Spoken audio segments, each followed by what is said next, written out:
vous êtes derrière la fenêtre un dimanche soir, il pleut et demain c'est lundi. Ah, j'aimerais bien que dimanche dure un peu plus longtemps quand même.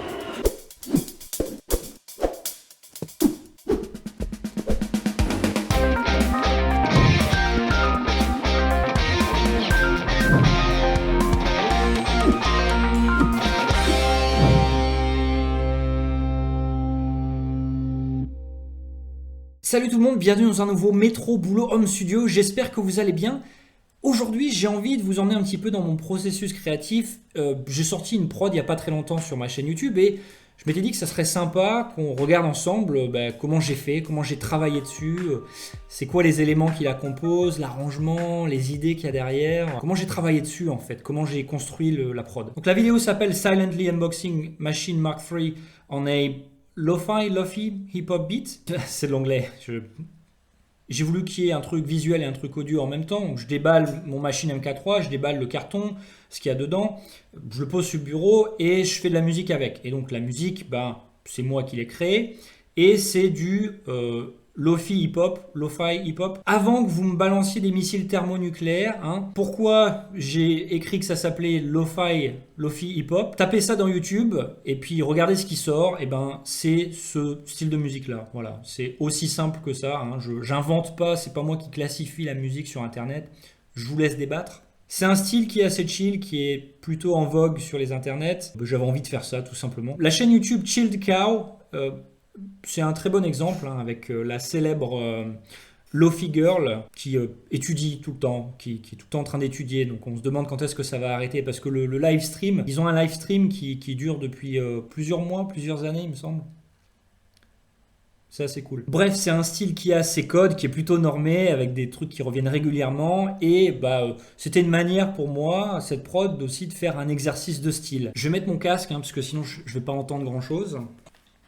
Et ça, c'est ma session machine, c'est celle que j'ai utilisée pour composer, pour les idées, pour l'arrangement, pour le mixage. Il y a tout qui est dedans. Et vous pouvez voir, j'ai mes groupes qui sont configurés, mes patterns, etc. Alors évidemment, avant de regarder cette vidéo, là, je vous conseille d'aller sur ma chaîne, d'écouter la prod. Comme ça, vous savez de quoi je parle. Je vous mets le lien en haut ou alors dans la description. Et puis vous revenez et puis on continue. Okay, la composante principale de cette prod, et c'est un truc qui revient très régulièrement dans le lo-fi hip-hop, c'est un espèce de piano mélancolique. Je vais vous le jouer tout de suite, comme ça vous savez de quoi je parle.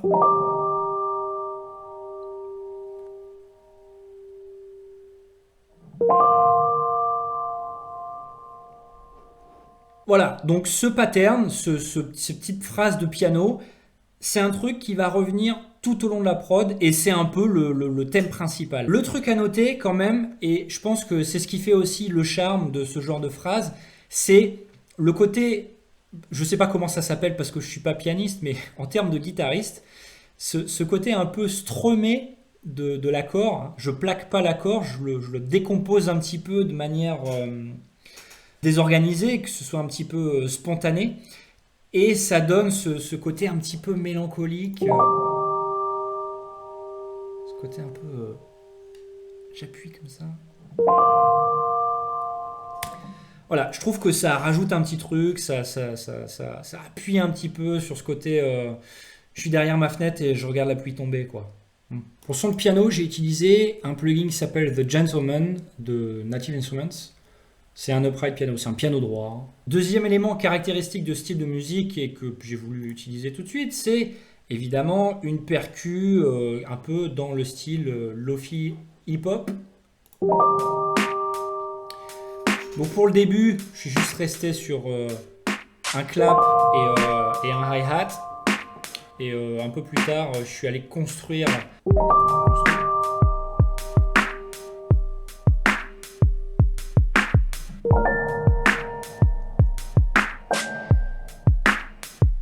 Pour la percu, j'ai utilisé un kit qui vient de la banque de son Queensbridge de machines. Et à la base, j'avais utilisé le kick et le clap de ce kit. Et puis au bout d'un moment, à peu près à la moitié, j'étais plus vraiment satisfait. Donc je suis allé faire un kick et un clap moi-même avec le synthétiseur de drums de machine directement. Là, si on regarde, il y a un truc qui s'appelle snare dans machine. Voilà. Internal, drum synth, snare. Et pareil pour le kick. L'idée, c'est que ça fasse un peu électro-chill, assez tranquille. En général, je passe pas trop de temps sur la percu parce que parce que j'y connais rien en fait. L'important pour moi, c'est que ça ressorte assez bien dans le mix.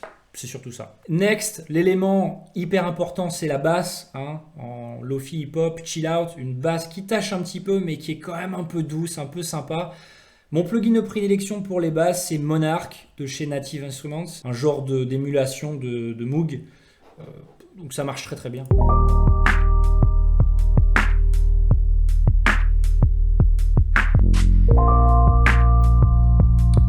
Basse un peu enlevée, un peu en contretemps. Et surtout, ce que j'aime bien, c'est qu'à la fin du pattern, c'est une relance.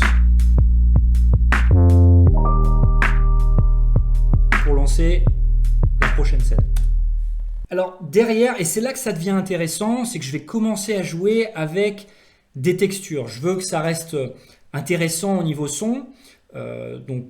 J'ai mon piano, mon thème principal, ma percu, ma basse. Je veux des choses qui se détachent et je veux des choses qui sonnent un peu différentes. Je vais rajouter un arpège avec un son qui claque assez bien. Donc c'est un petit arpège qui vient juste ponctuer les fins de phrases. Ce que je recherchais avec cet arpège, c'est son côté un petit peu piqué, un petit peu percussif au niveau du son. Il y a ce côté un petit peu, et j'espère offenser personne si je dis ça, un côté un petit peu oriental, il me semble. C'est tout à fait possible que j'ai choisi une gamme japonaise pour cet arpège. Je pense que j'étais un peu influencé par les différentes vidéos de Lofi hip-hop que je peux regarder sur YouTube qui souvent mettent en scène, je sais pas, le Japon ou des images d'animés, ce genre de choses. Je sais pas, je me suis dit que ça collait bien, ce côté un peu mélancolique. Donc avec cet arpège, j'ai une texture un petit peu claquante, un petit peu piquée, pincée. Je vais aller compléter avec une texture qui est complètement différente, qui est un pad, donc qui est beaucoup plus douce, beaucoup plus en rondeur et en longueur.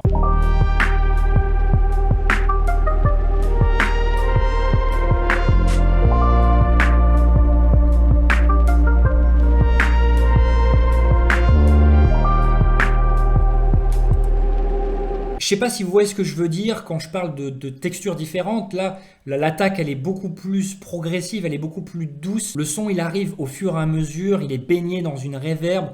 C'est un truc qui n'a rien à voir, les deux sons, ils se complètent. Ça va être facile à mixer. J'ai utilisé un truc de chez Native qui s'appelle Lofi Glow. Alors, vous voyez, hein, c'est fait pour ça, ça s'appelle Lofi.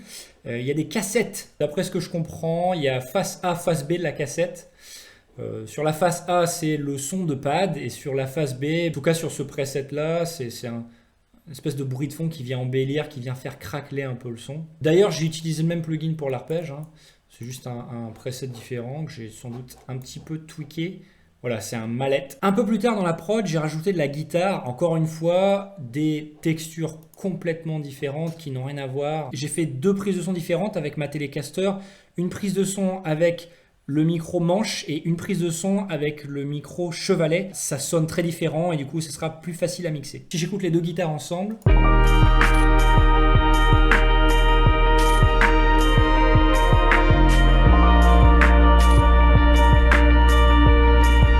Donc cette guitare, je l'ai pensée presque comme un pad, c'est de l'arpège évidemment. C'est baigné dans du delay, c'est baigné dans de la reverb. Le son, il fait que de rebondir dans tous les sens et ça rajoute cette espèce d'ambiance de fond que j'aime beaucoup. Pour les sons de guitare, j'ai utilisé Guitar Rig, hein, qui est un excellent simulateur d'ampli. D'ailleurs, c'est encore la version 5 Pro. Peut-être que je passe à la version 6 et que je vous en fasse une vidéo parce que j'ai l'impression que c'est un truc qui vous intéresse. Donc d'un côté, j'ai un ampli Twang Reverb, donc ça c'est, je pense, un Fender Tweed. Et l'autre ampli, je pense que j'ai utilisé Coolplex, voilà, donc c'est probablement mon ampli préféré sur Guitar Rig, c'est un Marshall. Voilà. C'est un Marshall Plexi bleu.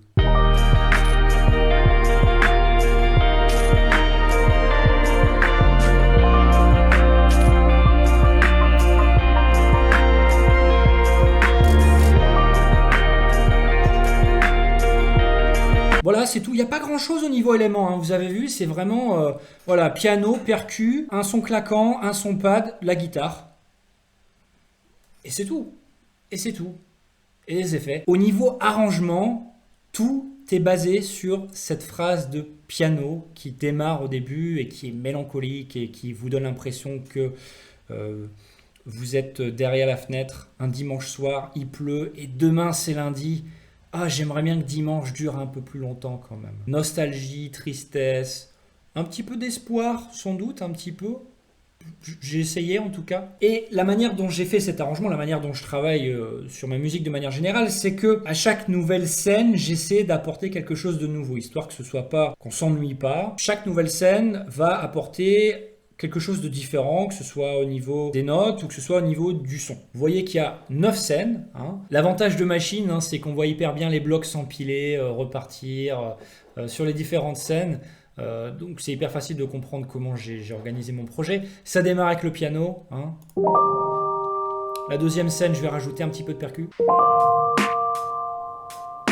La troisième scène, ça va être un peu plus de percu et l'arpège.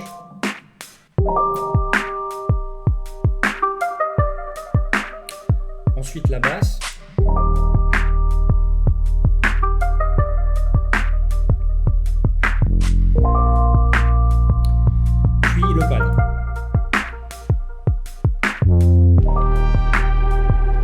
Et là, on a quelque chose qui marche avec des éléments qui sont cohérents, qui interagissent entre eux. Et on a envie de laisser ça tourner un petit peu un moment, quoi. Ça marche plutôt bien. Sauf que j'ai envie d'apporter de la surprise, j'ai envie d'apporter du changement. J'ai décidé de faire un espèce de pont où je vais revenir au schéma de base avec juste le piano et la percu, la petite percu toute légère. Et je vais juste laisser le pad. Et l'idée, c'est que les gens ils se disent ah peut-être c'est fini à la fin de cette scène. Boum, non, guitare qui rentre, nouvel environnement sonore, pad, maelstrom d'arpège de guitare avec le délai dans tous les sens et c'est un petit peu le oh là là là il se passe plein de trucs, c'est génial. J'ai trouvé ça sympa, j'aime bien faire ce genre de trucs. Et là on va se dire peut-être c'est fini. Ça a l'air d'être la fin.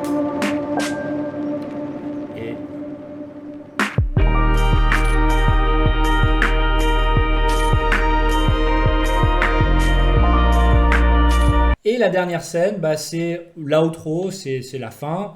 Donc, je récapitule un petit peu ce qui s'est passé avant. Je vais réutiliser des éléments.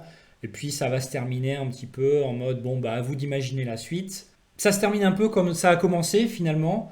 Sauf qu'il s'est passé tout un tas de choses entre les deux. Est-ce que revenir à la maison, est-ce que revenir là où on a grandi, après être parti plusieurs années en voyage ou habiter ailleurs? Est-ce que revenir là d'où on vient, c'est la même chose que ne jamais être parti. Vous y avez déjà pensé à ça?